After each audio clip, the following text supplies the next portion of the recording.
everybody, and welcome to this edition of HCAM Sports Talk. I'm your host, Tom Nappi, here to talk some local sports with you.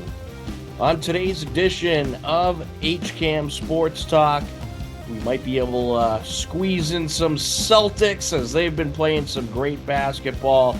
We'll talk a little bit March Madness, plus much more. This edition of HCAM Sports Talk will be 30 minutes long as we have a brand new episode of TVL Sportsnet that will be making its debut at 6 p.m. right after we are through with this edition of HCAM Sports Talk. But ladies and gentlemen, believe it or not, it is spring season, and we have Hiller Spring Sports that will be coming at you very shortly, and we got a loaded schedule to start things off. Here it is, the HCAM Sports schedule, our Week 1 broadcast schedule for spring sports. It all starts on Friday, March 28th. We have Hiller Boys Lacrosse as they take on Holliston at 4 p.m., and then we got boys volleyball as they will battle Bellingham at 5:30 p.m. Then on Tuesday, April 1st, we got boys lacrosse as they welcome in Ashland at 4 p.m. and boys volleyball at 4:30 on Tuesday, April 1st. Then on Wednesday, April 2nd, Hiller baseball and softball taking on Ashland. Thursday, April 3rd, our first girls lacrosse game of the season as they will take on Westwood. And then a double dose of Hiller Sports on Saturday, April 5th. We have softball against Franklin at 10 a.m., followed by girls lacrosse at noon. A loaded slate to start you off for the spring season. But to start off the show, we got breaking news, and it involves the New England Patriots. They have made a signing, and you can see it on your screen. Former Buffalo Bills receiver, former Houston Texans receiver, Stefon Diggs is coming to the New England Patriots. They signed Diggs to a 3-year, $69 million deal, so they certainly put some money into this deal. Diggs has been a tremendous receiver, will likely be in the Hall of Fame someday, but last season he did tear his ACL, and he was out after week 8, only played 8 games for the Houston Texans last year before suffering an ACL tear, but is back and will be with the New England Patriots this year. He visited with the team and later posted workout videos on Instagram, and he became friends as well with a bunch of New England Patriots players on Instagram, including quarterback Drake May. So it was looking good. It was looking after he started becoming friends on Instagram with a bunch of New England Patriots. That's when people started thinking, maybe they are going to spend the money and bring him here. And the Patriots, they did a lot in the offseason to bolster up their defense, not much to bolster up their offense. So I'm excited about this signing. Stefon Diggs, I feel like could be very good here. We know Drake May could throw the long ball. He can certainly throw deep. So Diggs is he's a deep receiving guy. So this could be a great weapon for Drake May. So it'll be Drake May to Diggs this upcoming Pat season. And it's just unbelievable how different the New England Patriots are going to look next year, and certainly a great thing for this team. They bolstered up the defense, they bolstered up the O-line, and now they add Stefon Diggs as he signs a 3-year, $69 million deal, a $69 million max deal with the New England Patriots. So let's take a look at the current list of Patriots receivers. Quite a list, but not a lot of stars. You see Stefon Diggs at the bottom, he is going to be their number one. I don't think there's any doubt about that. He is certainly going to be the brightest star. But some interesting guys that they held on to going into next season. Kendrick Bourne, a guy with tremendous speed that has big potential, hasn't really been able to use it here in New England. Could next year be his breakout season. Perhaps with Diggs opening things up, you see a lot more Kendrick Bourne, Kayshon Boutte, a guy that came on last season for the Patriots, especially later in the year. He is certainly going to make for a good number three, number four. And with Diggs opening up that offense, could Boutte have much more of an impact? Demario Douglas is a guy that was kind of disappointing last year. He was a high draft pick in 2024. Patriots had big expectations, kind of disappointed. They signed him to a big deal, a big contract, but he is a guy that may certainly be able to make noise as well. And then some of the other guys you got Jalen Polk, another receiver that the Patriots drafted relatively high in the draft last year that could not do much. He had a couple of big catches, but overall wasn't anything significant.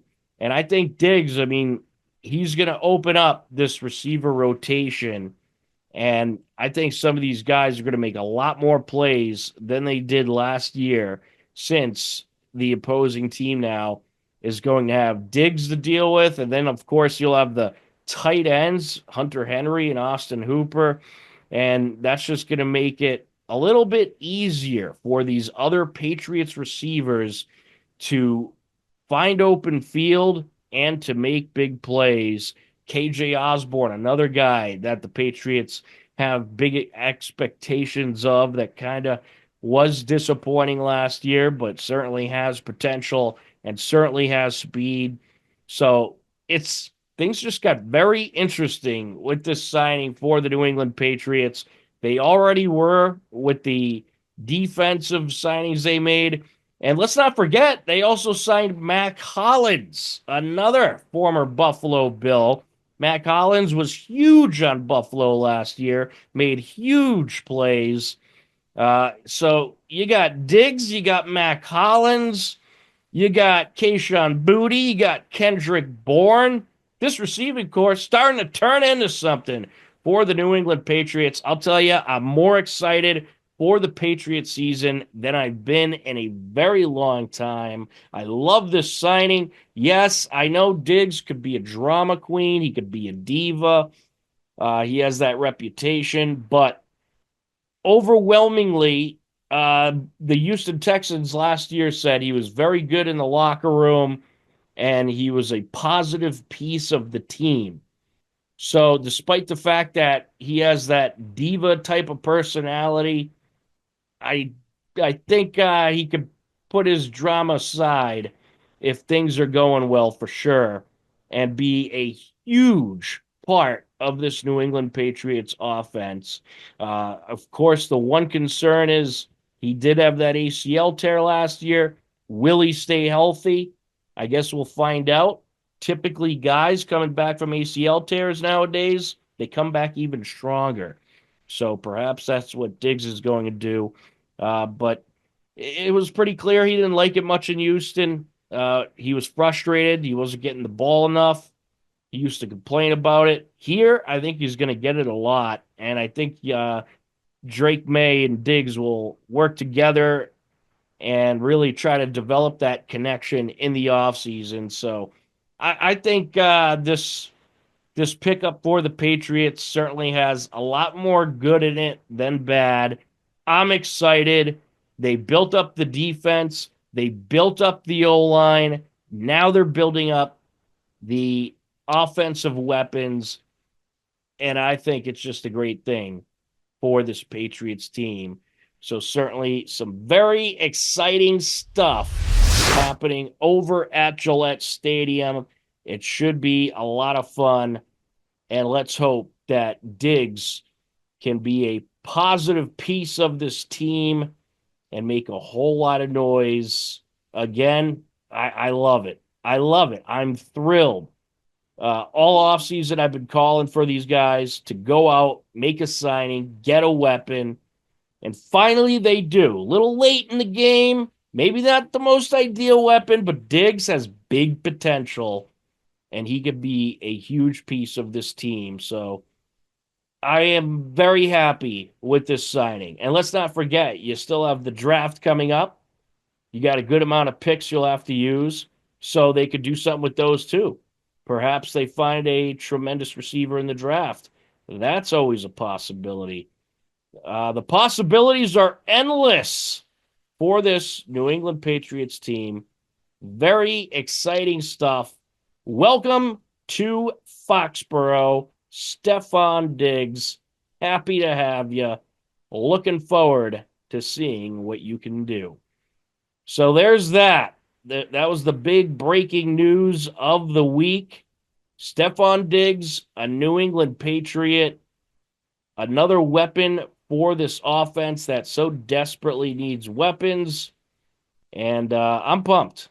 I am pumped. I haven't been this excited about a season in quite a while. I think this is overwhelmingly a positive thing for the New England Patriots. All right, now that we got that out of the way, how about a little time on college basketball, March Madness? It has been quite a tournament. We are down to the Sweet 16.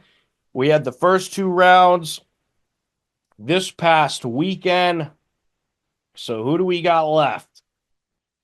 Well, in the next round, you're going to have Auburn taking on Michigan, Duke taking on Arizona, Ole Miss taking on Michigan State, BYU taking on Alabama, Florida taking on Maryland, Houston taking on Purdue, Texas Tech taking on Arkansas, Kentucky taking on Tennessee.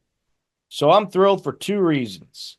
Number one, my Final Four is still very much alive. I got Houston, Florida, Duke, and Michigan State. So very much alive in my Final Four. Actually, I might have had Auburn. I think I had Auburn. So there it is. There's your bracket. Very exciting tournament. Not a lot of big upsets. Probably the least number of upsets we've seen in a while, but still some great games. And there were a couple big upsets. I mean, New Mexico, 10th seeded New Mexico upsetting 7th seeded Marquette was kind of a big one. And then a huge one, Arkansas. Look what they have done. They beat 7th seeded Kansas and then went on to beat 2nd seeded St. John's.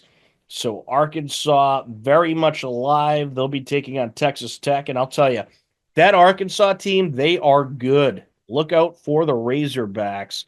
They have big potential to make some noise even in these later rounds of the NCAA tournament. They're a dangerous team, and I think they are capable of beating just about anybody.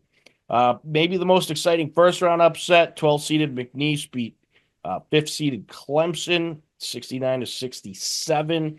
That was a big upset.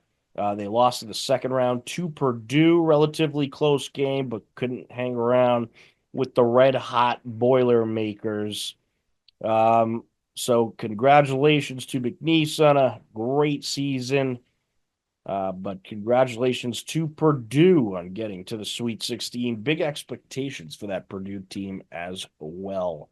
So there you have it, the college basketball tournament in full swing. It's been a fun tournament so far. With the teams that are left, I think just about anything can happen. It's going to be a crazy finish. I think we're going to have a lot of close games. The opponents that are left, they are going to play each other tough.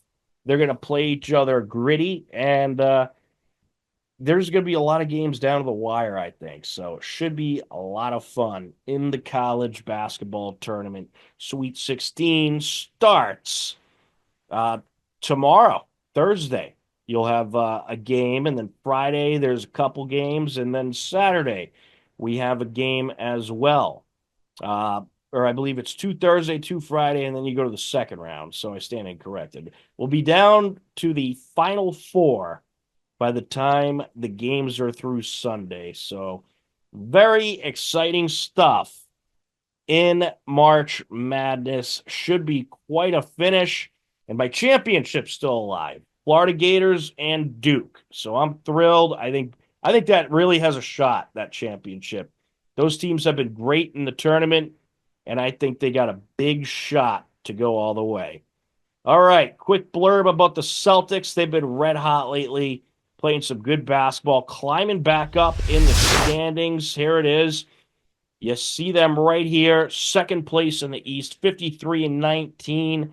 They've won 6 in a row, and they've also are 9-1 in their last 10. So the Celtics red hot, playing some great basketball, and they started off this West Coast trip they're currently on a 2-game winning streak. They won their game Sunday in Portland, and then followed up on Monday as well with a big win in Sacramento. So a nice start to the West Coast tilt for the Boston Celtics.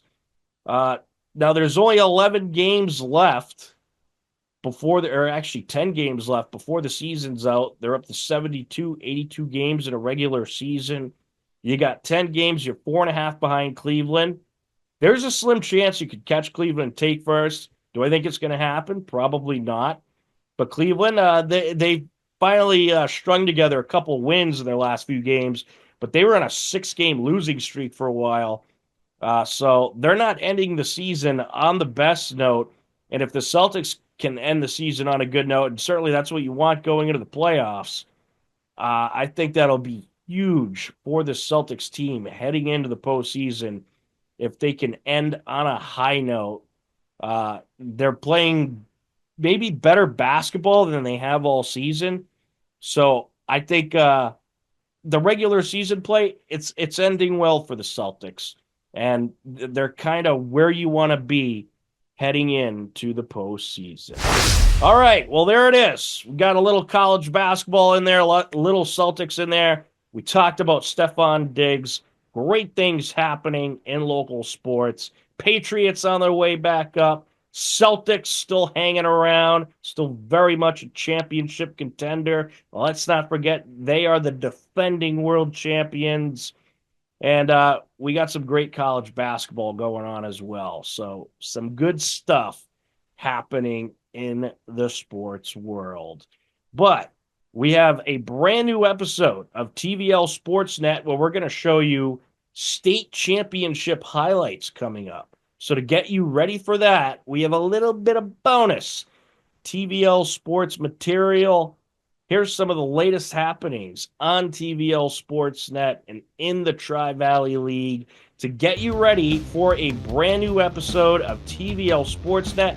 We'll leave you with these great Tri-Valley League happenings, and we'll sign off, and we'll have the premiere of the new TVL Sportsnet. But thanks so much for watching this segment of HCAM Sports Talk. Now, here are some great highlights for your enjoyment. This program is brought to you in part by TVLSports.net. You can view the standings, stories, pictures, highlights, and more about the 12 teams in the Tri-Valley League at TVLSports.net. TVLSports.net is an independent news and media website reporting on the TVL and is not associated with the MIAA, Tri-Valley League, or any town or school. Well, like I say, what people don't know is that Westwood and us share the same rink. So they practice in the same rink as we do. They have their games in the same rink as we do. And it was funny, yesterday we had practice, and who's practicing before us? Westwood. So they know us, we know them, so it's great. You know, like I say, it's hard to beat a team 3 times, and I take away the tie, but I give them all the credit in the world. It's one game. One game in Hilda, and my goalie stood in her head again, Cam Parachi, so I'm happy for Cam. And your goalie's performance was absolutely terrific. Yeah. Can you just talk about her performance today? Cam was one of my goalies last year. I had another goalie, they rotated. Cam just showed up first practice this year and the tryouts and just took over. And she's just unbelievable. Like, just sees the puck well. The one thing that people don't know about Cam is Cam communicates with her teammates. So that's a key for her. And when she sees the puck, she's letting her know what's going on, and it's a huge advantage for us. And like I said, Cam is, she's our MVP this season. Absolutely, and a couple, both goals were scored in the third period. Can you just talk about those goals a little bit? Yeah, if you talk to our girls, the thing about our girls are we're a third period team. And I think that what happens is when we practice, the end of practice, the last 10 minutes of practice, we skate, because at the end of a game, that's when we're fresh. And we play a short bench, but at the end of practice, we're skating and they know we're skating. They shrug their shoulders like, oh, here we go again. But all that hard work is paid off, and that's why we won the game and we're going to Garden. All right, Coach, congratulations. Thank you. Perhaps the boys team will join you as well. Oh, hopefully we'll have a little Garden party. We'll see what happens.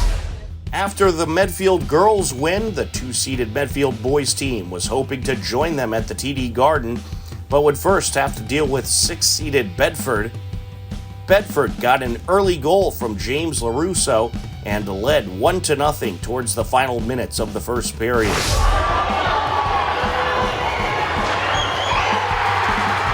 Sophomore John Shaughnessy strikes for Medfield at 1:10 left to go and ties the game at 1 apiece. It would be a 1-1 game heading into the second period.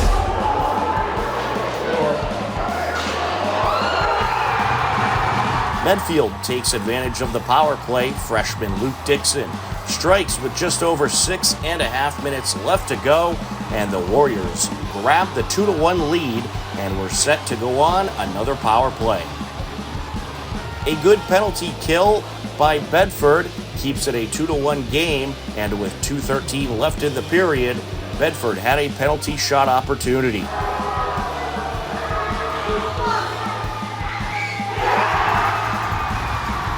An absolutely incredible stop by senior goaltender Charlie Duggan keeps it a 2-1 Medfield lead, and the score remained that heading into the third period.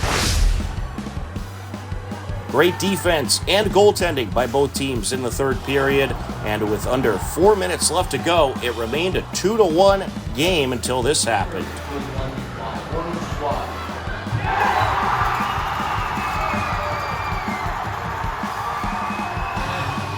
Junior Matthew Dixon puts it in for the Warriors and gives Medfield the 3-1 lead at 3:31 left to go. An empty netter by senior Jack Waltney, and it was icing on the cake for Medfield, who takes the win by a final of 4-1. Bedford ends their season 19-4-1. Medfield improves to 22-1-1 and advances to the Division III state championship to take on 1-seeded Nauset. We caught up with some of the championship-bound Warriors after their incredible win. Oh my God, it's unbelievable. I can't believe this, It's something like when you're a little kid, when you start playing for the town teams, this is what you dream of, And the fact that we're here my last year, it's special. It's like right out of like a storybook. I cannot believe this. Yeah, that was a tough physical game you played out Oh my, there. thank you. And Bedford really got a lot of shots on Yeah. you in the third. Come on, Tiger! Let's go.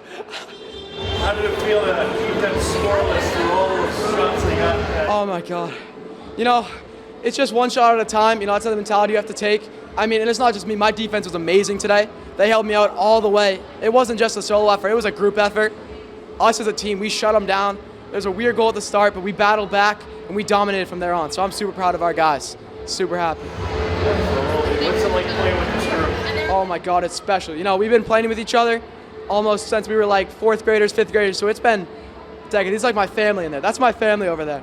And every practice, we come in together as a group, and just the togetherness, the work ethic, we all pitched in, and we're reaping the rewards right now. So it's a super special group, and I'm so happy to be a part of it. Well, pretty cool. The girls team and the boys team both ended the guard. Oh my God, I can't believe it. They were amazing today. Upset the number 1 team, obviously another TVL team, Westwood. They were great all season. They were dominant, but I'm so happy for them, and I'm so proud of them, and I can't wait to see them at the Garden too. So. And our group's something special.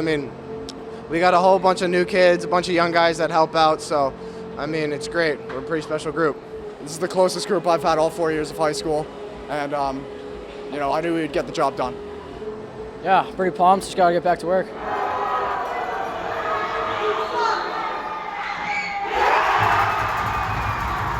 You know, it's kind of the reason we're getting through. Just brick wall back there, so brings confidence to everyone else. You know, I know, like, our guys, we score goals. Like, that's what we do. And I had full faith in my boys that we were going to come back and win this game. So there was no stress at all.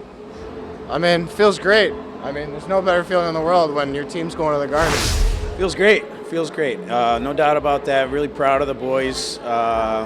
Beginning of the year, we had this as a goal, team goal, and we worked hard and accomplished it. So I'm happy for them. What's it been like to coach this group? It's been great. They've been a group of kids that just want to learn and want to work. They show up every day, all 22 of them, with a just great attitude, fun, goofballs. But they come out when it's time to work, they work, and when it's time to have fun, they have fun, and it's good. It's a lot of fun. And your goalie played out of his mind tonight, especially in that third period. Can you talk about his performance?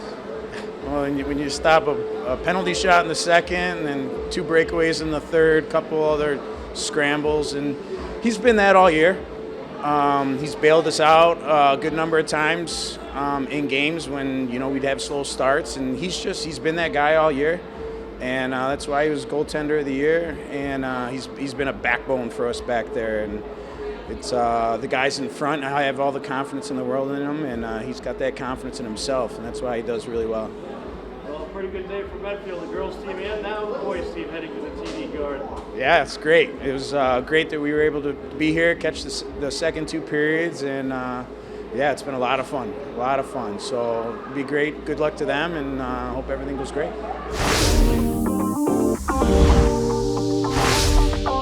In addition to Medfield girls and boys hockey heading to the state championship, Medfield girls basketball will also be heading to a state championship game.